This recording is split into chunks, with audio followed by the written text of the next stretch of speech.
বিশ্ববিখ্যাত উপস্থাপক মেহেদী হাসানকে ডক্টর ইউনূস বলেছেন যে আওয়ামী লীগের কার্যক্রম যে কোনো সময় সচল করা হতে পারে। গতকালকে এই নিয়ে সারাদিন পরিস্থিতি খুব উত্তপ্ত ছিল এবং অনেকেই রাগান্বিত হয়েছেন যে ডক্টর ইউনূস কেন কথা বললেন। ডক্টর ইউনূস যখন নির্বাহী আদেশে আওয়ামী লীগ কার্যক্রম স্থগিত করলেন তখন কি তিনি এগুলো ভেবে দেখেননি? এই ইউনূস কিন্তু এর আগে বলেছিলেন অনেকবার যে আওয়ামী লীগকে নিষিদ্ধ করার কোন পরিকল্পনা সরকারের নেই, আওয়ামী লীগ নির্বাচন করবে কিনা সে সিদ্ধান্ত আওয়ামী লীগকেই নিতে হবে, এটা কিন্তু ডক্টর ইউনূস অনেকবার বলেছেন।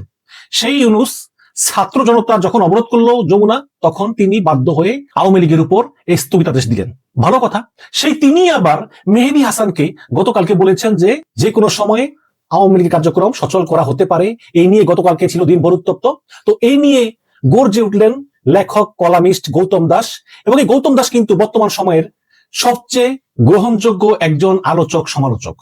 তিনি দীর্ঘদিন ধরে ফারুক সোবহান নামে কলাম লিখেন এবং দর্শক আপনারা তার ফেসবুক আইডিটা ফলো করতে পারেন, গুরুত্বপূর্ণ আপডেট পাবেন। তো সেই গৌতম দাস একটা স্ট্যাটাস দিয়েছেন, আমি পড়ে শুনে তিনি কি লিখেছেন, এটা পড়লেই অনেক বিষয় আপনাদের কাছে ক্লিয়ার হয়ে যাবে। গৌতম দা লিখেছেন, জিটিও কে প্রধান উপদেষ্টা বলেছেন যে আওয়ামী লীগের কার্যক্রমের উপর নিষেধাজ্ঞা যে কোনো সময় তুলে নেওয়া হতে পারে। এটা ইত্তেফাকের একটা হেডলাইন। তো গৌতম দাস লিখেছেন যে ইত্তেফাক সহ বেশ কিছু দৈনিক এমন টুইস্টেড শিরোনাম করেছে, যেমন আমি বললাম আমি সাদা পছন্দ করি না। তো এই বাক্য থেকেই শিরোনাম করা হলো যে আমি কালো পছন্দ করি, কিন্তু আমি তো বলি না আমি কালো পছন্দ করি, আমি বলেছি আমি সাদা পছন্দ করি না, কিন্তু ওই টুইস্টেড করে হেডলাইন ঘুরিয়ে দেওয়া হলো। এর সবই হলো টুইস্টেড নিউজ। টুইস্টেড মানে হচ্ছে মুচড়ে দিয়ে নতুন পছন্দের অর্থ বের করে দেওয়া শিরোনাম। প্রথম কথা হলো এটা ডক্টর ইউনূসের বক্তব্য নয়, বলতেছেন গৌতম দাস। শুধু এটা ইউনূসের বক্তব্য নয় তাই নয়, এ প্রসঙ্গে বক্তব্যের মূল কথাও নয়, শিরোনামও নয়। এখন এমন শিরোনাম দেখে অনেকেই ভীত বা হতাশ। আমি মনে করি এগুলো ভিউখোরদের শয়তানি, জার্নালিজমের আবর্জনা বা কলঙ্ক। তবুও তর্কের খাতিরে ধরেই নেই যারা ভীত হতাশ, তাদের জন্য বলি মনোযোগ দিয়ে শোনেন।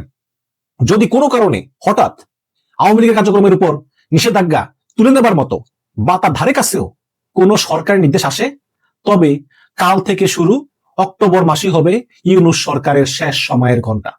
এই অক্টোবর মাসই হবে ইউনূসের শেষ মাস, যদি আওয়ামী লীগ কার্যক্রমের উপর নিষেধাজ্ঞা সে প্রত্যাহার করে নেয় বা এর ধারে কাছেও কিছু করে। সবকিছু ঠাট্টা মশকরা বা হালকা ভিউখোরের আলাপ নয়, কিছু জিনিস আছে খুবই খুবই ভারী। তো গৌতম দাসের কথা থেকে আমরা দুটো জিনিস পাই। একটা হচ্ছে এটা ইউনূস বলেননি যে আওয়ামী লীগের কার্যক্রম পুনরায় সচল করা হবে, এটা পত্রিকার টুইস্টেড শিরোনাম। দ্বিতীয়ত, যদি এটা ইউনূস করেও থাকে, যে ইউনূস সিদ্ধান্ত নিল যে আওয়ামী লীগের উপর থেকে স্থগিতাদেশ প্রত্যাহার করে নিবে, তাহলে এই অক্টোবরই হবে ইউনূসের শেষ মাস। প্রবল গণ আন্দোলনে বা দ্বিতীয় গণ অভ্যুত্থানে ইউনূসের পতন হবে। দর্শক, আসলে কিন্তু এটা ইউনূস বলেননি। গতকালকে দিনভর ডক্টর ইউনূসের অনেক সমালোচনা হয়েছে। গণ অধিকার পরিষদের সাধারণ সম্পাদক রাশেদ খান ইউনূসকে বলেছেন যে আপনি তাহলে আওয়ামী লীগের দায়িত্ব নিন। আবার এনসিপি নেতা হান্নান মাসুদ বলেছেন ইউনূসকে আপনি ক্ষমা চান। ইত্যাদি বিভিন্ন শিরোনাম হয়েছে এবং সবই ডক্টর ইউনূসের বিরুদ্ধে, যে কেন তিনি একবার আওয়ামী লীগের উপর স্থগিতাদেশ দিলেন, আবার দ্বিতীয়বার তিনি বললেন যে কোনো সময় সচল হতে পারে। তো এই নিয়ে একটা ব্রিফিং দিয়েছে সরকারি প্রতিষ্ঠান press institute of Bangladesh, PIB. এই পিআইবি কর্তৃক পরিচালিত একটা সংস্থা বাংলা ফ্যাক্ট, তারা ফ্যাক্ট চেকিং করে আর কি। তো এখানে মানবজমিন থেকে আমি উদ্ধৃত করতেছি, সেখানে এটা কিন্তু সরকারি বিজ্ঞপ্তি। ডক্টর ইউনূস কি কথা বলেছেন মেহেদী হাসানকে এবং এটা নিয়ে যে ভুল বোঝাবুঝি সেটার অবসানের জন্য সরকারি সংবাদ সংস্থা press institute of Bangladesh, PIB, সেই পিআইবি কর্তৃক পরিচালিত বাংলা ফ্যাক্ট, তারা লিখেছেন যে সম্প্রতি জিটিওর ব্রিটিশ আমেরিকান সাংবাদিক মেহেদী হাসানকে সাক্ষাৎকার দেন ডক্টর ইউনূস, যা বাংলাদেশের বিভিন্ন গণমাধ্যমে প্রকাশিত হয়। খবরে বলা হয় যে আওয়ামী লীগের কার্যক্রমের উপর আরোপিত নিষেধাজ্ঞা যে কোনো সময় তুলে নেওয়া হতে পারে। প্রকাশিত এই তথ্য সঠিক নয় বলে দাবি করেছে press institute of Bangladesh, PIB কর্তৃক পরিচালিত বাংলা ফ্যাক্ট। ফ্যাক্ট চেকিং এর এই প্রতিষ্ঠান সরকারকে নিয়ে হওয়া বিভিন্ন খবরের তথ্য যাচাই করে থাকে। তাদের দাবি বিভিন্ন গণমাধ্যমে ডক্টর ইউনূসের বরাত দিয়ে যে কোনো সময় আওয়ামী লীগ কার্যক্রমের উপর নিষেধাজ্ঞা তুলে নেওয়া হতে পারে বলে যে সংবাদ প্রকাশিত হয়েছে তা সঠিক নয়। সাক্ষাৎকারে ডক্টর ইউনূস আদতে বলেছেন আওয়ামী লীগ কোনো রাজনৈতিক কার্যক্রম চালাতে পারবে না, এমনকি আগামী নির্বাচনেও অংশ নিতে পারবে না। ইউনূসের ভাষায় আওয়ামী লীগের বৈশিষ্ট্য দেখে এবং তারা যে পুরো নির্বাচনকে বাধাগ্রস্ত করবে সেই সম্ভাবনা বুঝে নির্বাচন কমিশন ভেবেছে যে তাদের নির্বাচনে অংশগ্রহণের অনুমতি না দেওয়াই ভালো। এবং স্পষ্টতার খাতিরে তিনি আরো বলেন যে অন্যথায় আমরা নির্বাচন করতে পারবো না। তবে একই সঙ্গে আওয়ামী লীগের কার্যক্রম নিষিদ্ধের বিষয়টিকে তিনি আপাতত বা ফর দ্য টাইম বিং বলতে আন্তর্জাতিক অপরাধ ট্রাইব্যুনালে বাংলাদেশ আওয়ামী লীগ এবং তার নেতাদের বিচার কার্য সম্পন্ন না হওয়া পর্যন্ত কথাটাকেই বুঝিয়েছেন। এই বছরের 10ই মে অন্তর্বর্তীকালীন সরকারের উপদেষ্টা পরিষদের বিশেষ সভায় এই সিদ্ধান্ত হয়। কার্যক্রম নিষিদ্ধের সে সিদ্ধান্তে বলা হয়েছিল আন্তর্জাতিক অপরাধ ট্রাইব্যুনালে আওয়ামী লীগ এবং তার নেতাদের বিচার কার্য সম্পন্ন না পর্যন্ত দলটির যাবতীয় কার্যক্রম নিষিদ্ধ থাকবে। সুতরাং মেহেদী হাসানকে দেয়া সাক্ষাৎকারে অন্তর্বর্তীকালীন সরকারের প্রধান উপদেষ্টা ডক্টর মোহাম্মদ ইউনূস বিচার কার্য সম্পন্ন না হওয়া পর্যন্ত সময়টাকেই ফর দ্য টাইম বিং হিসাবে বলেছেন এবং কোনো একটা সময় এটা চালু হতে পারে বলে তিনি এই বিচার কাজ সম্পন্ন হওয়ার পরের সময়টাকেই বুঝিয়েছেন। এই যে বলেছেন যে কোনো একটা সময় আওয়ামী লীগের কার্যক্রম চালু হতে পারে, এটা ইউনূস বুঝিয়েছেন যে বিচার শেষ হওয়ার পরে কোনো এক সময়, এখন না, বর্তমান সময় বা নির্বাচনকালীন সময়ও না। বাংলা ফ্যাক্ট কর্তৃক আলোচিত সাক্ষাৎকারের প্রাসঙ্গিক অংশের ইংরেজি ট্রান্সক্রিপ্ট এবং এর হুবহু অনুবাদও তুলে ধরা হয়েছে। দর্শক, তাহলে আমরা ক্লিয়ার হলাম। বিশেষ করে লেখক এবং কলামিস্ট গৌতম দাসও বলেছেন যে ডক্টর ইউনূসের কথা বলেননি, তিনি পুরো ইন্টারভিউটা শুনেছেন এবং বলেছেন ডক্টর ইউনূসের কথা বলেননি, শিরোনামকে টুইস্ট করা হয়েছে ভিউ বেশি পাওয়ার জন্য। এবং পিআইবির যে বাংলা ফ্যাক্ট তারাও বলেছে যে ডক্টর ইউনূস কথা বলেননি, তিনি আওয়ামী লীগের কার্যক্রম সচল করার কথা বলেছেন আন্তর্জাতিক অপরাধ ট্রাইব্যুনালে দল হিসাবে আওয়ামী লীগের বিচার হওয়ার পর এবং আওয়ামী লীগ নেতাদের গণহত্যার বিচার হওয়ার পরই সিদ্ধান্ত আসতে পারে যে এটা চালু হবে কি হবে না, বর্তমান সময় না এবং নিকট ভবিষ্যতে কোনো সময় না, এর পরবর্তীতে ও ভবিষ্যতে, দূর ভবিষ্যতে কোনো এক সময়। এবং দর্শক, আপনারা এও জানেন যে আসলে তো সহজ না। যদি ইউনূস সরকার কোনো কারণে এই আওয়ামী লীগকে নির্বাচন অংশগ্রহণ করতে দেয় এবং আওয়ামী লীগের কার্যক্রম সচল করার ঘোষণা দেয়, তাহলে কিন্তু জামাত ইসলাম এনসিপি এরা বসে থাকবে না এবং বিএনপির একটা বড় অংশ কিন্তু এর বিরুদ্ধে আন্দোলনে নামবে। কারণ বিএনপির যে তৃণমূলের নেতাকর্মীরা আছে তারা কিন্তু অত্যন্ত নির্যাতিত এবং তারা এই আওয়ামী লীগের ব্যাপারে বিএনপির হাইকমান্ড চাইলেও তাদের কথা শুনবে না, তারা রাস্তায় আন্দোলনে নামবে।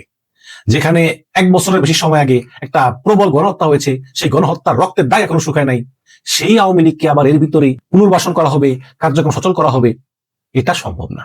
যদিও মানব জমি থেকে প্রকাশিত খবর আমরা জানি যে মার্কিন যুক্তরাষ্ট্র এবং যুক্তরাজ্য তারা শেখ হাসিনার কাছে প্রস্তাব দিয়েছিল যে যেহেতু আপনার বিরুদ্ধে গণহত্যার অভিযোগ সেগুলো প্রমাণিত এবং প্রায় শত শত অডিও ট্যাপ, সাক্ষী, ভিডিও এই সমস্ত প্রমাণিত, অনেক আওয়ামী লীগেরা বলে যে 7.62 রাইফেল তো পুলিশ ব্যবহার করে না, তাহলে এই রাইফেলের গুলিকে আন্দোলনকারীরা মারা গেল কিভাবে? আমি বারে বারে বলেছি যে এই আওয়ামী লীগের লোকেরা এত প্রোপাগান্ডা ছড়ায়। 7.62 রাইফেল 2023 সালে সরকারি ক্রয় আদেশের মাধ্যমে চীন থেকে কিনে আনা হয়েছে, চট্টগ্রাম বন্দর থেকে খালাস করা হয়েছে এবং অসংখ্য ভিডিও ফুটেজে 7.62 mm চাইনিজ মারণাস্ত্র পুলিশের কাছে দেখা গিয়েছে এবং পুলিশ গুলি করেছে, বিডিআর কাছে দেখা গিয়েছে গুলি করেছে, এরকম শত শত ফুটেজ আছে। তারপর আওয়ামী লীগ ওই মিথ্যা কথাগুলো বলবে।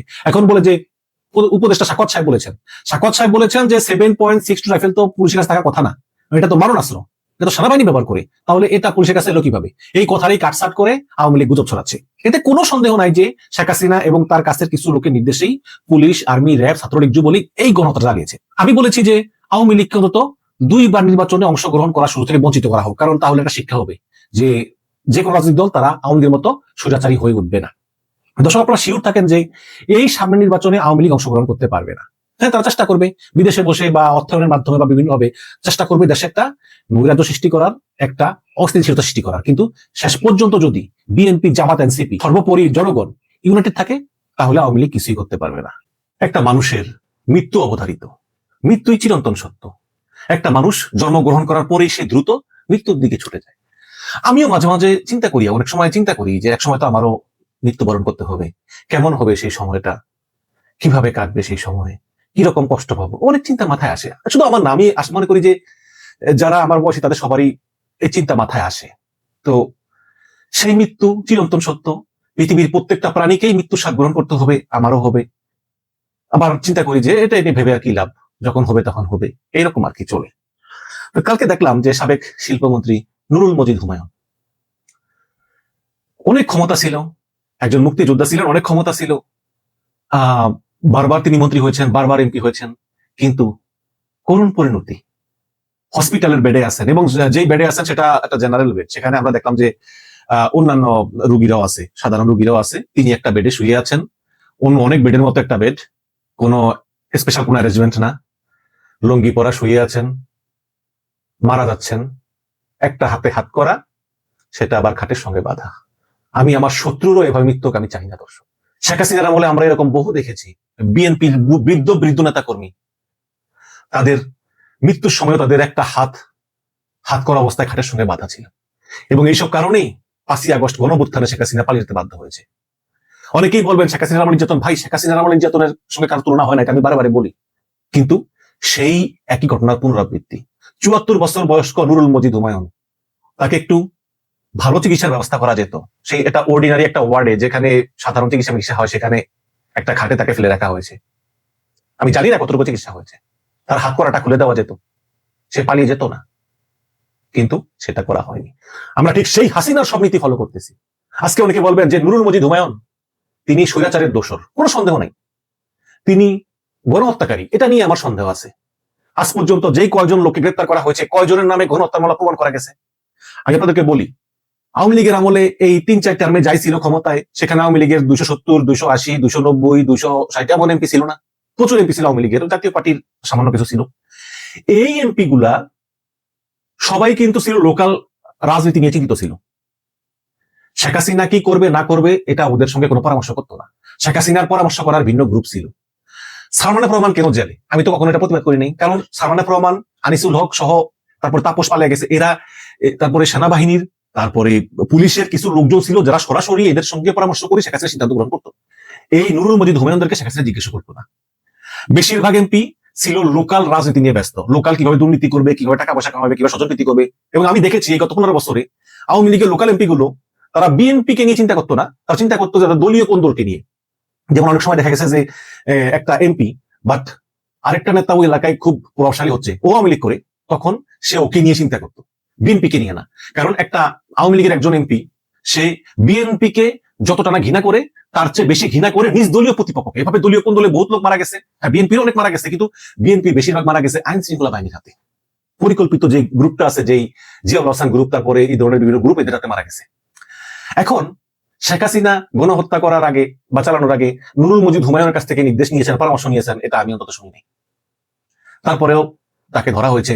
হ্যাঁ, দুর্নীতির মামলা থাকতে পারে, বা অনেক সময় আছে এই লোকাল রাজনীতি নিয়ে করতে গিয়ে খুন পর্যন্ত হয়, এরকম বহু রেকর্ড আছে, এখনো হয়, আগেও হতো। কিন্তু হত্যা মামলা কি প্রমাণ করা গিয়েছে? গণহত্যা মামলা তার বিরুদ্ধে প্রমাণ করা যায়নি, কিন্তু হাতে হাত করা, আশেপাশে কেউ নাই।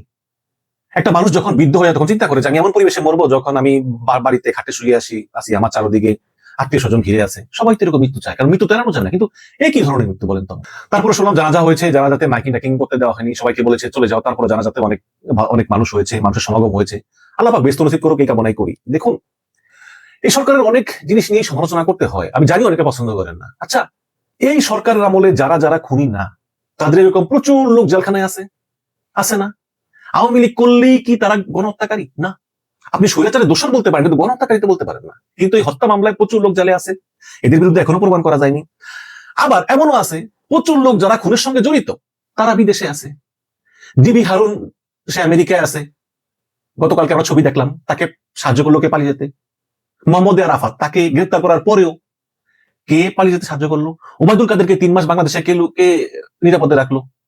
এরকম বহু লোকজন আছে যারা পালিয়ে গিয়েছে। জেনারেল মুজিব, তাকে কে সাহায্য করলো নিরাপদে সীমান্ত পার হতে। এরকম যারা প্রকৃত খুনি, তারা সব পালিয়ে গিয়েছে। আইভি রহমান কেন জেলে?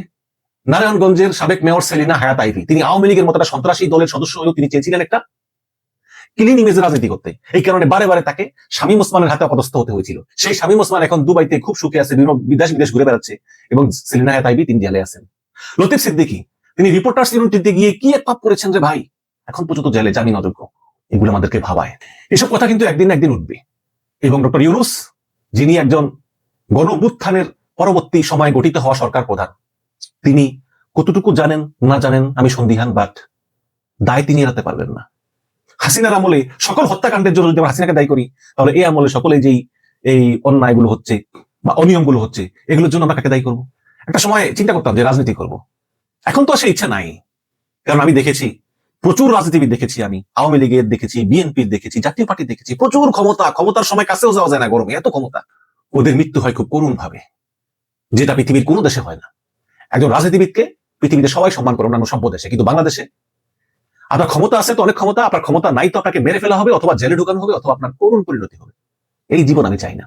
মানুষের জীবন খুবই স্বল্প সময়ের। এই স্বল্প সময়টা সৎ পথে থাকতে চাই, ইবাদত করতে চাই, উপভোগ করতে চাই। আমি আমার লাইফে একটা দিনও জেলখানে কাটাতে চাই না। এই জন্য রাজনীতি করবো না। আপনাদেরকে পরামর্শ দিই, আপনারা রাজনীতি করেন না, কারণ বাংলাদেশের রাজনীতিটা খুবই নোংরা খেলা। একটা দল চায় আর একটা দলকে শেষ করে ফেলতে। কি আর বলবো দর্শক, আবারও সেই নুরুল মজিদ হুমায়ুন তার ব্যস্ত কামনা করি, আল্লাহ তাকে ব্যস্তবাসী করুক, এবং মৃত্যু সজ্জায় একটা হাত করা ইয়ের সঙ্গে বাধা, ওই যে খাটের সঙ্গে আটকানো, এটা আমার শত্রু যাতে এরকম মৃত্যু না হয়।